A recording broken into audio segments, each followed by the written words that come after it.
Hi, this is Roger Persaud, author and speaker, trying to drop some truth on you today about some of my favorite people on the planet, the Osage Indians.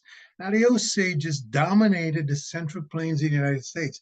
They were in that region since 700 BC. They became very prominent. By the time Europeans arrived on the shores of America 1,000 years later, they were well established. The French traded with them. They were the best furriers south of the Canadian border, and they did well. They got fairly well off from trading with the French. Now, after the Louisiana Purchase, which got the French out of there, the leaders of the Expedition of Discovery, Meriwether Lewis and William Clark, they encountered the Osage Nation. Now, they were very impressed. The Osage Nation helped them navigate the new territory and find that route to the Pacific that they were in search of.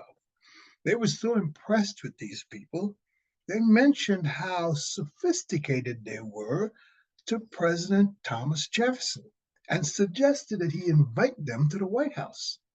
And he did. They went to the White House not once, but twice. And that didn't help them that much. They still lost hundreds of millions of acres of the land that they possessed. So they went from being at the top of the chain down to nothing. But they were very resilient people. They looked at the new ways and they started to figure things out. Now, what they were getting for their land, now this was part of the Indian Removal Act of 1830, put into law by President Henry Jackson. And they figured out how this thing worked. They were getting IOUs and promises of protection from the US government. And that didn't amount to much. So they went back to the government and they said, take these IOUs and buy land from us from the Cherokee. They selected the worst land that they could find. I'm not kidding. The land was called the Black Hills. It was rocky and craggy, and it looked as though nothing would grow there. But that's the land they wanted because they knew it would be the least coveted.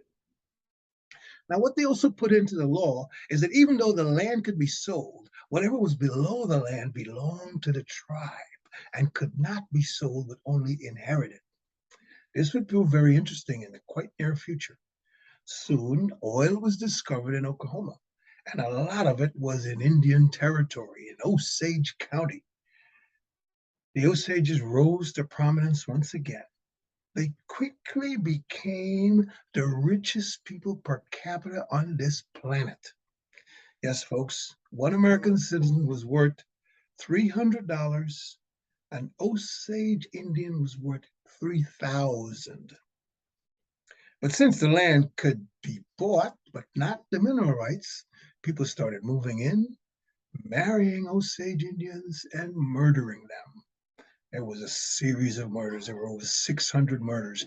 Most of the murders were Indians, so nobody cared. But a few prominent white people were murdered. If they tried to advocate on behalf of the Indians, there was something else the government was doing called the guardianship program, which was nothing but ripping the Indians off. The guardianship program was horrible. An Indian had to be at least 1% white. If they were more than 49% Indian, they were not allowed to handle their own funds, but were put into a guardianship run by the state of Oklahoma. The murders were going unsolved, and there was no FBI at the time. There was something called the Bureau of Investigation, and that was dissolved after the Teapot Dome scandal. The government hired a young lawyer, J. Edgar Hoover, an ambitious young lawyer, and he would use these 600 Osage murders, the investigation of them, to create what is known today as the FBI. Yes, folks, the Osage murders created the FBI.